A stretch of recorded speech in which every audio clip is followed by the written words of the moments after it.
আসসালামু আলাইকুম রহমতুল্লাহি বারাকাতুহু। কেমন আছো সবাই? আশা করি সবাই ভালো আছে। আজকে আমি নবম দশম শ্রেণীর খুব গুরুত্বপূর্ণ একটি সূত্র নিয়ে তোমাদের সামনে উপস্থিত হয়েছি। আজকে আমি দ্বিঘাত সমীকরণের একটি গুরুত্বপূর্ণ সূত্র তোমাদেরকে বুঝাবো, যেটার মাধ্যমে তোমরা যদি কোনো মিডিল ভেক্টর বা উৎপাদক বিশ্লেষণ পরীক্ষায় আসে, সেটা সূত্রের মাধ্যমে তোমরা সহজে করতে পারবে। এখানে সেইগুলো লেখা রয়েছে, আমি এখন সেগুলো বুঝাবো। x square plus bx plus c is equal to 0, এরকম যদি সমীকরণ, আকৃতির সমীকরণ দেখা যায়, সেটা হচ্ছে আদর্শ দ্বিঘাত সমীকরণ।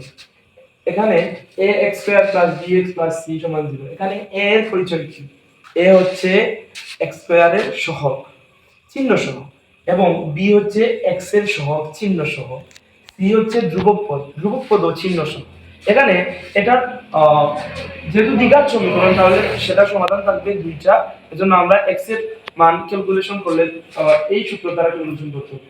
x হচ্ছে x is equal to minus b plus minus square root b square minus 4ac divided by 2a। এই সূত্র তোমাদেরকে মনে রাখতে হবে।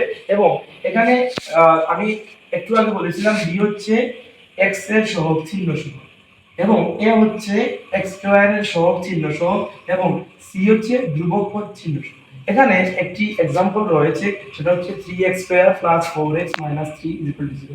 এটা যদি আমরা আদর্শ দ্বিঘাত সমীকরণের সাথে তুলনা করে পাই, এখানে a এর স্থানে x স্কয়ারের সহগ কত 3, তাহলে a এর মান কত হবে 3, এবং x এর সহগ কত +4, তাহলে b এর মান কত হবে +4, এবং c হচ্ছে ধ্রুবক পদ, c এর স্থানে কি রয়েছে চিহ্ন সহ -3 রয়েছে, এজন্য c এর মান -3।